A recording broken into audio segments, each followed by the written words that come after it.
नमस्कार दोस्तों, स्वागत है आपका अपने YouTube चैनल पारुल त्यागी पर। तो दोस्तों, आज हम सुनेंगे गुरु प्रदोष व्रत कथा। बोलिए भगवान भोलेनाथ की जय हो।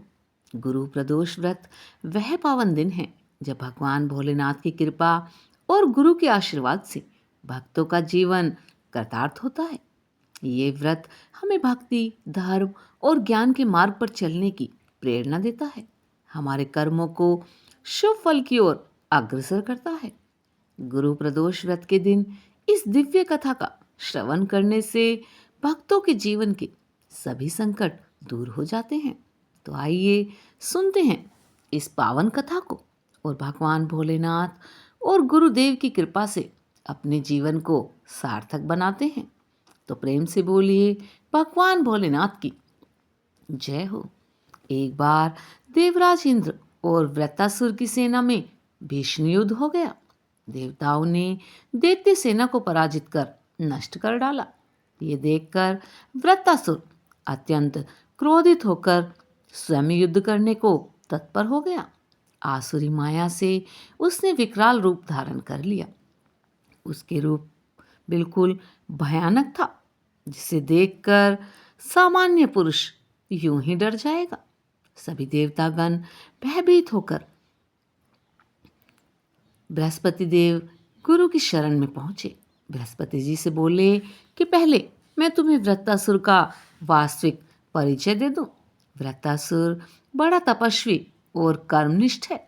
देवता गुणों से गंधमादन पर्वत पर घोर तपस्या कर भगवान भोलेनाथ को प्रसन्न किया। पूर्व समय में वह चित्ररथ नाम का एक राजा था। एक बार वह अपने विमान से कैलाश पर्वत पर चला गया। वहां भगवान के वाम भाग में माता पार्वती को विराजमान देखकर वह उपहास उड़ाता हुआ बोला कि हे प्रभु, मोह माया में फंसे होने के कारण हम तो स्त्रियों के वशीभूत रहते हैं, किंतु देवलोक में ऐसा कभी दिखाई नहीं दिया। कोई स्त्री आलिंगन बंद होकर सभा में बैठे। चित्ररथ के वचन सुनकर सर्वव्यापी भगवान भोलेनाथ हंसकर बोले कि हे राजन, मेरा ये व्यवहारिक दृष्टिकोण अलग है।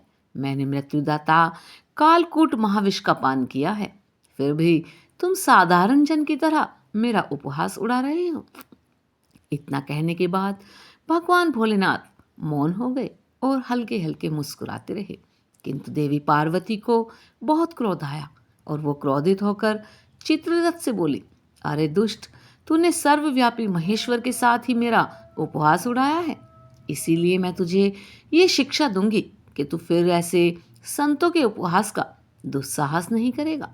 अब तू दैत्य स्वरूप धारण कर विमान से नीचे गिर जा, मैं तुझे श्राप देती हूँ। देवी पार्वती के इस श्राप से चित्ररथ राक्षस योनि को प्राप्त हो गया और त्वष्टा नामक ऋषि के श्रेष्ठ तप से उत्पन्न होकर फिर वृत्तासुर बना।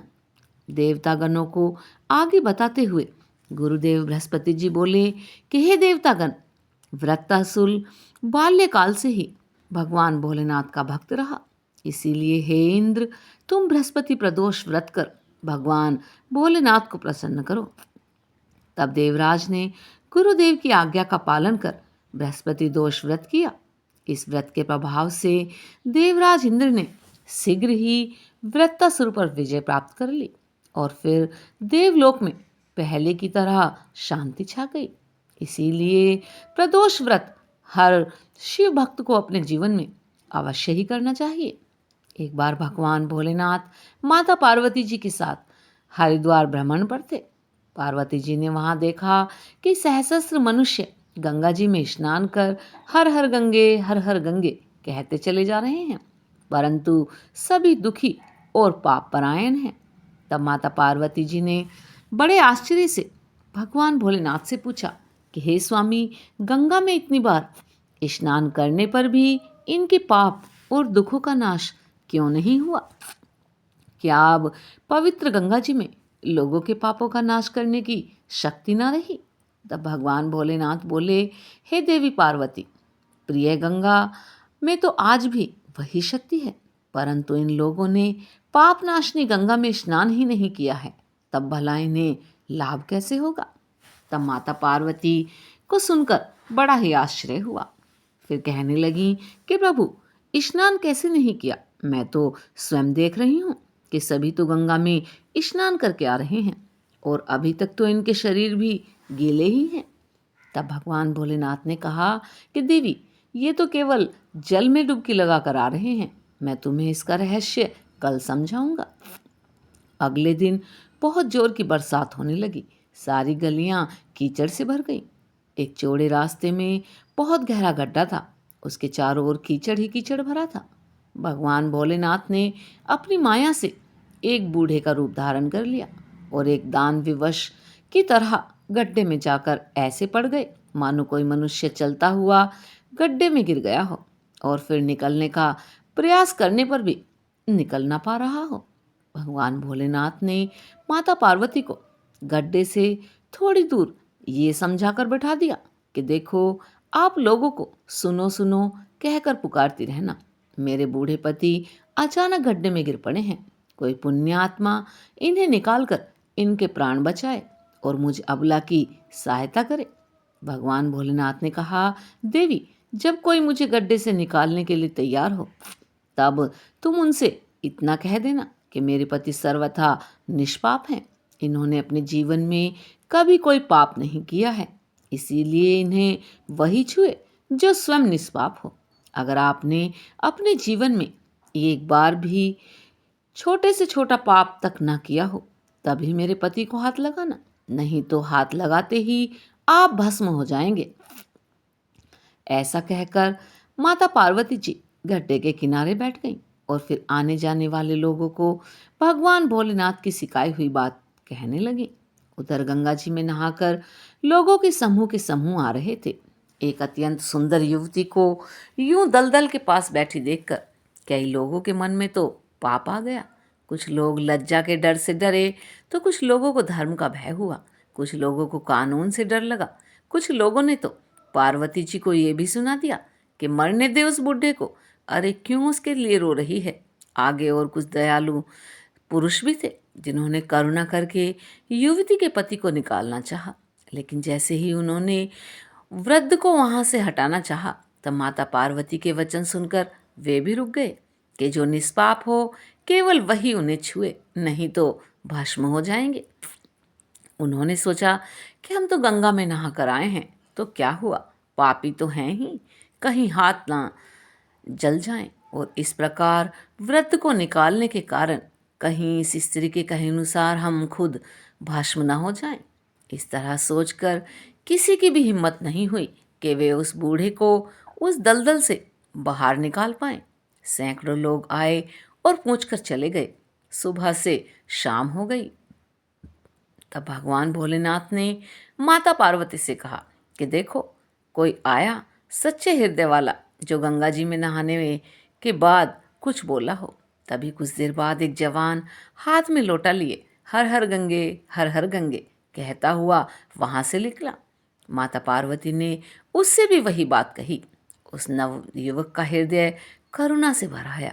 उसने भगवान भोलेनाथ को उस गड्ढे से निकालने की तैयारी की। तभी देवी पार्वती ने उसे रोका और कहा, भाई, अगर तुम पूरी तरह से निष्पाप हो तभी मेरे पति को छूना, क्योंकि अगर तुमने जरा भी पाप किया होगा तो मेरे पति को छूते ही तुम भस्म हो जाओगे। लेकिन उस नवयुवक ने बिना कोई संकोच के दृढ़ निश्चय के साथ माता पार्वती से कहा, माते, मेरे निष्पाप होने में तुम्हें संदेह क्यों होगा? आपको नहीं दिख रहा कि मैं अभी अभी गंगा जी में स्नान करके आया हूँ। गंगा जी में गोता लगाने के बाद कभी पाप रहते हैं भला? और आपके पति को मैं अभी तुरंत निकालता हूँ। कहते ही उस नवयुवक ने वृद्ध को गड्ढे से बाहर निकाल दिया। तब भगवान भोलेनाथ और माता पार्वती ने उसे अच्छा अधिकारी समझकर अपना असली स्वरूप प्रकट कर उसे दर्शन देकर कृतार्थ किया। भगवान भोलेनाथ ने माता पार्वती से कहा कि देवी, इतने लोगों में से बस एक ने ही गंगा में स्नान किया है। इस दृष्टांत के अनुसार जो लोग बिना श्रद्धा और विश्वास के, केवल दंभ के लिए, केवल पाखंड के लिए गंगा जी में स्नान करते हैं, उन्हें वास्तविक फल नहीं मिलता। लेकिन इसका मतलब ये नहीं है कि गंगा स्नान व्यर्थ हो जाता है। गंगा स्नान का बहुत पुण्य भी है।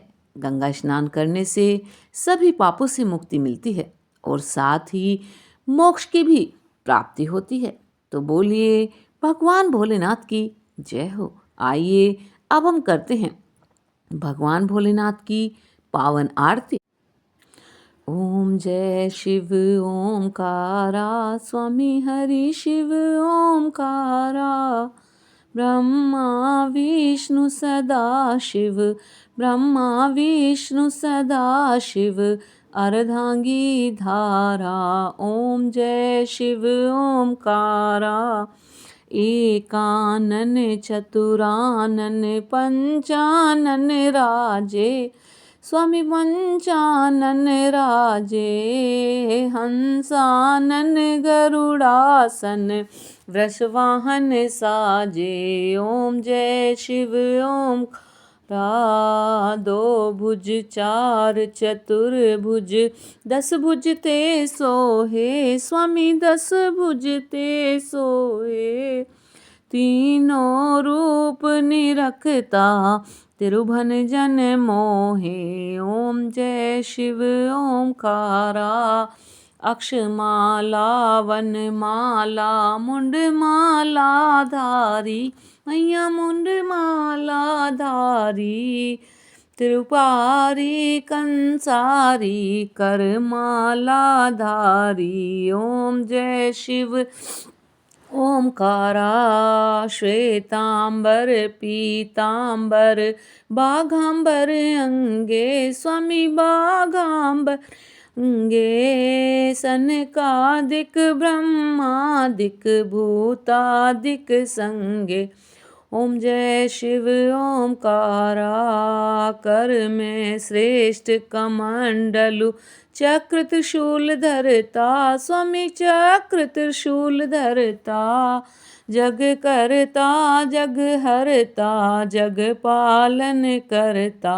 ओम जय शिव ओमकारा, ब्रह्मा विष्णु सदा शिव, जानत अविवेका, स्वामी जानत अविवेका, कर में श्रेष्ठ कमंडल, तुम तीनों एका। ओम जय शिव ओमकारा, लक्ष्मी व सावित्री पार्वती संगा, स्वामी पार्वती संगा, अर्धांगन शिव लहरी, ओम हरि गंगा। ओम जय शिव ओमकारा, काशी में विश्वनाथ विराज, नंदी ब्रह्मचारी, स्वामी नंदी ब्रह्मचारी, नित उठ दर्शन पावत, महिमा अति भारी। ओम जय शिव ओमकारा, त्रिगुण स्वामी जी की आरती, जो कोई नर गावे, स्वामी प्रेम सहित गावे, कहत शिवानंद स्वामी, कहत हरि हर स्वामी, मनवांछित फल पावे। ओम जय शिव ओमकारा। बोले भगवान भोलेनाथ की जय हो, माता पार्वती की जय हो। तो दोस्तों, अगर आपको हमारी वीडियो अच्छी लगती हैं तो प्लीज़ लाइक और शेयर करें, और जिन्होंने अभी तक चैनल को सब्सक्राइब नहीं किया है वो हमारे चैनल को सब्सक्राइब करें। और हाँ दोस्तों, ऐसी ही वीडियो देखने के लिए हमारे चैनल पर बने रहें। धन्यवाद दोस्तों।